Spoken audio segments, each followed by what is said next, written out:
నమస్తే. ప్రస్తుతం మనతో పాటు సీనియర్ జర్నలిస్ట్ దాము బాలాజీ ఉన్నారు. ఆయనతో మాట్లాడదాం. నమస్తే నమస్తే. సార్. పాస్టర్ ప్రవీణ్‌కి సంబంధించి పోస్ట్ మార్టం ఆల్రెడీ రిలీజ్ అయ్యింది. కానీ దానికి సంబంధించి ఇది ఫేక్, అసలు ఇది పోస్ట్ మార్టం కరెక్ట్ కాలేదు, ఖచ్చితంగా ఇది యాక్సిడెంట్ అంటున్నారు కానీ ఇది హత్య అని చెప్పేసి ఎక్స్ఎంపీ హర్షకుమార్ అంటున్నారు. ఈవెన్ క్రైస్తవ సమాజం కూడా దీన్ని అసలు నమ్మట్లేదు. ఎలా చూడొచ్చు అంటారు సార్ దీన్ని? ఆయన చనిపోయి 18 రోజులైంది నిన్నటికి. సో నిన్న అక్కడ IG Ashok Kumar and SP Narasimha Kishore ఇద్దరు కూడా సీసీటీవీని ప్రదర్శిస్తూ అట్లాగే పోస్ట్ మార్టం రిపోర్టు, తర్వాత forensic science lab report, pathology report ఇవన్నీ కూడా ప్రెస్ ముందు పెట్టి వాళ్ళు డీటెయిల్గా ఎక్స్ప్లెయిన్ చేశారు. ఇతను బయలుదేరిన దగ్గర నుంచి చనిపోయే వరకు దాదాపు 13 గంటల జర్నీలో ఏం జరిగింది అనేది వాళ్ళు స్టెప్ బై స్టెప్ చెప్పారు. వాళ్ళు చెప్పింది ఏంటంటే ఓవరాల్గా 500కి పైన సీసీటీవీ ఫుటేజ్ని కలెక్ట్ చేసాము. ఆ ఫుటేజ్ల అథెంటిసిటీని కూడా మేము ఎఫ్ఎస్ఎల్లో ఫోరెన్సిక్ సైన్స్ ల్యాబ్లో చెక్ చేసుకున్నాము, అది కన్ఫర్మ్ చేసుకున్నాము. దాని తర్వాత ఇతను ఎక్కడెక్కడైతే మందు లిక్కర్ కొన్నాడో 3 చోట్ల మొత్తం కొన్నాడు. ఫస్ట్ వచ్చి సవేరా వైన్స్ ఎల్బీ నగరు, రెండోది కోదాడ, మూడోది ఏలూరు. ఈ 3 చోట్ల కూడా ఆయన డబ్బులు పే చేసిన యూపీఐ ఐడి కానీ టైమింగ్స్, CCTV2లో ఉండే టైమింగ్స్, దీంట్లో పే చేసే టైమింగ్స్ ఇవన్నీ చెక్ చేసుకున్నాము. అట్లాగే 3 చోట్ల ఆయనకి యాక్సిడెంట్ అయింది. చిలకల్లు టోల్గేట్ దగ్గర, కేసర టోల్గేట్ దగ్గర, తర్వాత రామవరప్పాడు దగ్గర. ఈ 3 టోల్గేట్లలో కూడా ఫుటేజీ ఉంది మా దగ్గర. అట్లాగే ఆయన యాక్సిడెంట్ జరిగినప్పుడు ఎవరైతే ఆయనకి హెల్ప్ చేయడానికి వెళ్ళారో, టోల్గేట్ కేసర దగ్గర టోల్గేట్ వాళ్ళు వెళ్ళారు, అంతకుముందు చిలకల్లు దగ్గరేమో రోడ్డు దగ్గర ఉన్న వాళ్ళు వెళ్ళారు, రామవరప్పాడు దగ్గరేమో traffic SI and tea shop Nagarjuna వెళ్ళారు. వీళ్ళందరినీ కూడా మేము మాట్లాడాం. దాదాపు 100 మంది సాక్షుల్ని మేము విచారించాం. అంటే ఈ మొత్తం దారిలో అతను ఎవరెవరు కలిశారు, ఫోన్లో ఎవరితో మాట్లాడారు, తర్వాత వాళ్ళ ఇంట్లో వాళ్ళు, ఇక్కడ ల్యాండ్ అది కొని రాజమండ్రిలో ఈయన వస్తున్నాడని తెలిసిన వాళ్ళు, ఇవన్నీ కూడా మేము కలెక్ట్ చేసాం. అట్లాగే యాక్సిడెంట్ స్పాట్ అక్కడ ఎలా జరిగింది దానికి సంబంధించి కూడా మేము మొత్తం ఫోరెన్సిక్ టీమ్ని, ఆర్టీఓ వాళ్ళని, అంటే దీంట్లో ఎక్స్పర్టైజ్ ఉన్న యాక్సిడెంట్లకు సంబంధించిన నాలెడ్జ్ ఉన్న వాళ్ళని అందరినీ తీసుకెళ్ళి మేము పరిశీలించాము. సో ఫస్ట్ ఏంటంటే అనుమానాస్పద మృతిగా నమోదు చేసుకున్నాం. దాని తర్వాత ఇవన్నీ ఆధారాలు వచ్చాయి. వచ్చిన తర్వాత అది ఖచ్చితంగా యాక్సిడెంట్ అని పోస్ట్ మార్టం రిపోర్ట్ కూడా, గాయాలన్నీ కూడా ప్రీమార్టం గాయాలు అంటారు వాటిని. అంటే చనిపోక ముందు జరిగిన గాయాలు తప్ప చనిపోయినాక అయిన గాయాలు కాదు. అట్లేమన్నా ఎవరైనా చంపి అక్కడ వేసి గాయాలు జరిగినట్టుగా చూపిస్తే మాత్రం అది తప్పు. అది చనిపోక ముందు జరిగిన గాయాలే, అవి కూడా గోకుడు గాయాలు అట్లాంటివి. ఇదేంటంటే అది అర్ధచంద్రాకారంగా ఉంది ఆ గుంత. దాంట్లో ముందు ఇతను పడి ఒక బలమైన ఆబ్జెక్ట్కి తాకి అతను పడిపోయాడు. బండి ఎగిరి గాల్లోకి ఎగిరి అతని మీద పడింది. సో దానివల్ల అతను చనిపోయాడు అనేది ప్రధానంగా వాళ్ళు తేల్చింది. అట్లాగే ఇతని ఇథైల్ ఆల్కహాల్ ఇది కూడా రెసిడ్యూస్ కూడా అతని బాడీలో పోస్ట్ మార్టంలో తెలిసింది. సో ఇతను తాగున్నాడు. అట్లాగే 3 సార్లు మందు కొనుక్కున్నాడు, 3 సార్లు తాగాడు, 3 సార్లు యాక్సిడెంట్ అయింది. ఆ తర్వాత ఇతనికి మన రెండోసారి కేసర్ దగ్గర జరిగిన యాక్సిడెంట్లోనే ఆ హెడ్ లైట్ కూడా పోయింది, జారిపోయింది. అక్కడ నుంచి బ్లింకింగ్ లైట్ వేసుకొని అతను దాంట్లోనే వెళ్ళాడు. ఇతను యావరేజ్లో 72 కిలోమీటర్ స్పీడ్ ఉన్నట్టు తెలుస్తుంది. అప్పుడు కూడా యాక్సిడెంట్ అయినప్పుడు కూడా 72 కిలోమీటర్స్ దీంట్లో స్పీడ్లో అది ఆగిపోయింది బండి. సో ఆ టైంలో ఇతనికి సరిగా లైట్ లేకపోవడం, వేరే వెహికల్ లైట్ వెలుగులో ఇతను పోతుండడం, వేగంగా పోతుండడం, అక్కడ పర్టికులర్ స్పాట్లో ఎక్కడైతే చనిపోయాడో అక్కడ కంకర ఉంది, ఆ కంకర దగ్గర స్కిడ్ అయ్యి అతను పడడం అనేది జరిగింది. అంటే బేసిక్గా ఈ అతను యాక్సిడెంట్కి గురవుతూనే వచ్చాడు ఆల్రెడీ 3 సార్లు. ముఖ్యంగా చిలకల్లు దగ్గర అయితే అక్కడే పెద్ద ప్రమాదం జరిగి ఉండాల్సింది. ఆర్టీసీ బస్సు డ్రైవరు చాలా చాకచక్యంగా రైట్కి తిప్పడం వల్ల ఇదైంది. ఇవన్నీ చేసి చూపించాడు. అట్లాగే మధ్యలో పెట్రోల్ పోసుకున్నప్పుడు కూడా గుంటుపల్లి దగ్గర గొల్లపూడి దగ్గర పెట్రోల్ పోసుకున్నప్పుడు కూడా ఆ విజువల్స్, అట్లాగే అక్కడ సునీల్ అనే ఆ పెట్రోల్ పోసిన అబ్బాయితో మాట్లాడారు. అతను కూడా అప్పటికే కొంత ఊగుతున్నట్టున్నాడు. అతను హ్యాండిల్ అనుకొని పెట్రోల్ దీన్ని కూడా పట్టుకున్నాడు. ఇవన్నీ కూడా విజువల్స్ ఉన్నాయి, వాళ్ళు కూడా చెప్పారు. ఇవన్నీ మేము కోరిలేట్ చేసుకున్నాం, వాళ్ళ వైఫ్తో మాట్లాడాం, బంధువులతో మాట్లాడాం. ఇవన్నీ చేసిన తర్వాత ఇది క్లియర్గా యాక్సిడెంటల్ డెత్ తప్ప ఇది హత్య కాదు, లేకపోతే ఏదో వెహికల్ గుద్దింది కూడా కాదు. గుద్దుంటే దానికి పెయింట్ అవన్నీ అంటూ ఉండాలి.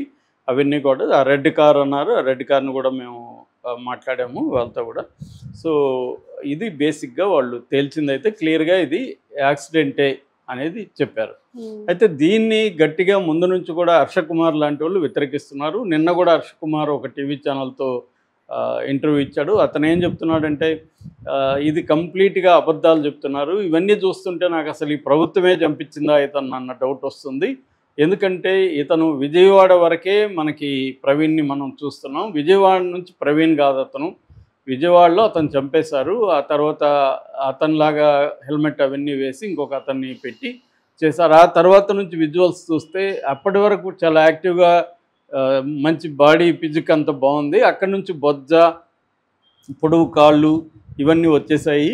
సో అక్కడి నుంచి మనిషి మారిపోయాడు. ఆల్రెడీ అక్కడిని చంపేసి అక్కడి నుంచి తీసుకొచ్చి వేశారు. అందుకని స్పాట్లో 11:42కి ఫుటేజ్ చూపిస్తున్నారు, కానీ మార్నింగ్ వరకు ఎందుకు ఫుటేజ్ చూపించట్లేదు అక్కడ, దాని తర్వాత ఏంటనేది ఫుటేజ్ చూపించట్లేదు. సో ఇదంతా గవర్నమెంటే చేసింది అనేది అతను ప్రధానంగా ఆరోపిస్తున్నాడు. దీన్ని కవర్ చేయడానికి విజ్జేస్తున్నారు. నేను రాహుల్ గాంధీతో మాట్లాడి సెకండ్ పోస్ట్ మార్టం చేయించి ఈసారి హైదరాబాద్లో కేసు పెట్టిస్తాను, అక్కడ ముఖ్యమంత్రికి రాహుల్ గాంధీ దగ్గర చెప్పించి హైదరాబాద్లో కేసు పెట్టి, గతంలో కూడా నేను ఇలాగ చేశాను, రీపోస్ట్ మార్టం చేశాను, ఇప్పుడు కూడా నేను రీపోస్ట్ మార్టం చేయిస్తాను అనేది అతను ప్రధానంగా ఆరోపిస్తున్నాడు. అయితే అతనికి నోటీసులు కూడా పోలీసులు ఇచ్చారు 2-3 సార్లు.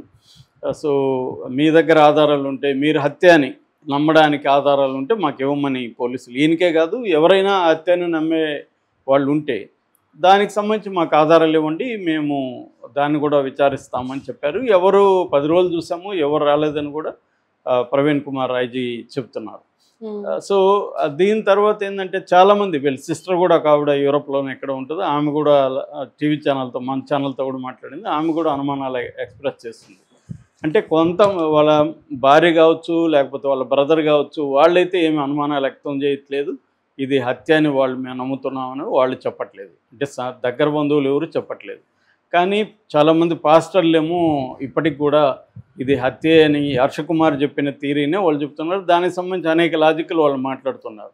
అక్కడ ఇతను వేసుకున్న గ్లాసులు పగలలేదు, బండి హెల్మెట్ ఏమీ కాలేదు, హెల్మెట్ లోపల ఉంటే ముఖానికి ఎలా దెబ్బలు తగిలాయి, అక్కడ పడితే చచ్చిపోయేంత లోతు లేదు, అది జస్ట్ మెయిన్ రోడ్ నుంచి లోపలికి 7 అడుగులే ఉంది, ఆ స్పాట్లో 2 అడుగులు కూడా లేదు. ఇవన్నీ హర్ష కుమార్ కూడా అక్కడ వీడియో తీసి అతను దిగి కూడా చూపించాడు. రెండోది ఇంకొక ఛాలెంజ్ కూడా ఇప్పటికి కూడా చేస్తున్నాడు హర్ష కుమార్, నేను అదే వేగంతో అదే టైంకి వెళ్ళి పడతాను అక్కడ, నేను చచ్చిపోవడానికి రెడీ, నేను చచ్చిపోతానా లేదు చూద్దామని కూడా అంటున్నాడు. సో ఇదంతా ఏమైందంటే ఇప్పటికి కూడా మెజారిటీ ప్రజలైతే ఇది యాక్సిడెంటే అని నేనైతే నమ్ముతున్నారు. ఎందుకంటే క్లియర్గా మనకి చాలా సిస్టమేటిక్గా, అయితే నేను కూడా ఇంత సిస్టమేటిక్గా పోలీసులు వర్క్ చేయడం చూడలేదు. ఎందుకంటే ఇది ఎందుకు చేయాల్సి వచ్చిందంటే వాళ్ళకి కూడా ప్రెజర్ ఉంది వాళ్ళ మీద, ఇది హత్య అని చెప్పి విపరీతంగా ప్రచారం చేస్తున్నారు కాబట్టి హత్య కాదా అనేది తేల్చడానికి వాళ్ళు కూడా అన్ని సైంటిఫిక్ ఆధారాలు, హ్యూమన్ రిసోర్సు, తర్వాత సర్కమ్స్టాన్షియల్ ఎవిడెన్సు, ఎక్స్పర్ట్ల ఒపీనియన్స్ ఇవన్నీ తీసుకొని వాళ్ళు ఒక ఆర్గనైజ్గా చేయడానికే ఇంత టైం పట్టింది. ఎందుకంటే మామూలుగానే ఫోరెన్సిక్ సైన్స్ ల్యాబ్ రిపోర్ట్స్ రావడానికి టైం పడుతుంది వాళ్ళు, ఎందుకంటే 500 పైన సీసీటీవీ ఫుటేజ్లంతా కూడా వాళ్ళ అథెంటిసిటీని కన్ఫర్మ్ చేసుకోవాలి, వీళ్ళతో అంతా మాట్లాడాలి. కాబట్టి ఈ 18 రోజులు అనేది పెద్ద విషయం కాదు ఇన్వెస్టిగేషన్కి, వాళ్ళు నిజానికి వేగంగా చేసినట్టే. కాకపోతే ఈ డౌట్లు వచ్చే వాళ్ళు చాలామంది రకరకాల ప్రశ్నలు లేవనెత్తున్నారు. అదేంటంటే మరి వీళ్ళు ఇప్పుడు పెట్టిన ఫుటేజే అంతకుముందే వారం ముందే తెలుగుదేశానికి సంబంధించిన ఛానల్స్లో ఎట్లా లీక్ అయింది, అప్పుడేమో అశోక్ కుమార్ గారు మేము ఇవ్వలేదన్నాడు, మరి అదే ఫుటేజ్ ఇప్పుడు వీళ్ళు పెడుతున్నారు. అంటే వాళ్ళకి ముందుగా వీళ్ళు యాక్సిడెంట్ అని జనాన్ని నమ్మించి ఛానళ్ళ ద్వారా తర్వాత అఫీషియల్గా అనౌన్స్ చేశారు, వీళ్ళు ముందే ఫిక్స్ అయ్యారు. ఇదంతా ఒక ప్లాన్ ప్రకారం జరిగింది. ఎందుకు ఇంత ఆతురత చూపిస్తున్నారు దీన్ని యాక్సిడెంట్గా ప్రూవ్ చేయడానికి? బిగినింగ్ నుంచి అసలు హత్య అనే కోణంలో వీళ్ళు ఎందుకు విచారించట్లేదు అనేది వీళ్ళు ప్రశ్నిస్తున్నారు. ప్రవీణ్ కుమార్ క్లియర్గా చెప్తున్నాడు, మేము హత్య అనే కోణంలో కూడా విచారించాము, కానీ మాకు ఎక్కడ హత్య అనే కోణం కనిపించలేదు. వాళ్ళ భార్య కానీ వాళ్ళ బ్రదర్ వాళ్ళు కానీ ఎవరి మీద కూడా అనుమానాలు కూడా ఎక్స్ప్రెస్ చేయలేదు. ఎవరి మీద అనుమానాలు ఎక్స్ప్రెస్ చేస్తే మేము విచారిస్తాము, అది కూడా జరగలేదు అనేది చెప్తున్నారు. ఇదేంటంటే ఒక్కోసారి ఏమవుతుందంటే నిజం మన కళ్ళ ముందు చూస్తూ ఉన్నా కూడా మనకి నమ్మాలనిపించదు. మనకు అబద్ధం నమ్మడంలో ఉండే ఒక మజా కావచ్చు, లేకపోతే దాంట్లో ఉండే ఇది కావచ్చు. ఒకసారి మనకి అబద్ధం నమ్ముదామని డిసైడ్ అయిపోయాక నిజమని చెప్పి నీకు ఎన్ని చెప్పినా ఇది అబద్ధంగానే అనిపిస్తూ ఉంటుంది, దాంట్లో లోపాలు కనిపిస్తుంటాయి. అట్లాంటప్పుడు నేను చాలాసార్లు చెప్పాను కూడా. అట్లాంటప్పుడు మీరు ఒక ఫ్యాక్ట్ ఫైండింగ్ కమిటీకి ఏర్పడి హర్ష కుమార్ కానీ మీరంతా అసలు వీళ్ళు ఒక ఎంక్వైరీ చేయాలి, ఇన్వెస్టిగేషన్ చేయాలి. చేసి వీళ్ళ దగ్గర ఆధారం ఉంటే అప్పుడు పోలీసులకి ఇవ్వచ్చు, వాళ్ళు ఒకవేళ తీసుకుపోతే జనం ముందు పెట్టచ్చు. అవేవి చేయకుండా ఇంట్లో కూర్చొని ఏవో థీరీలు చెప్పి లాజిక్లు చెప్తే మన లాజిక్ ప్రకారం యాక్సిడెంట్లు జరగవు. యాక్సిడెంటే ఇలాజికల్. ఎందుకంటే మనం ఇట్లా పడితే ఇట్లా జరగాలి కదా, అట్లా అది పడినప్పుడు ఎలా పడుతుంది అనేక అంశాల కలయికలో యాక్సిడెంట్ జరుగుతుంది. సో ఇలా పడి ఉండాలి కదా. నేను మా ఫ్రెండ్ ఆ మధ్య వెళ్తున్నాం, ఒక ఆటో 8:30 నైట్ ఆటో గుద్దింది. మా ఫ్రెండ్ పడిపోయాడు, స్పృహ పోయింది, నాకు దెబ్బ కూడా తగలలేదు. మరి దాన్ని ఎలా చెప్పాలి? సో కాబట్టి యాక్సిడెంట్లు అంటేనే మనం లాజికల్ ప్రకారం ఆట జరగవు. సో వీళ్ళు ఏంటంటే ముందే నమ్మేశారు, ఇది హత్య అని నమ్మేశారు.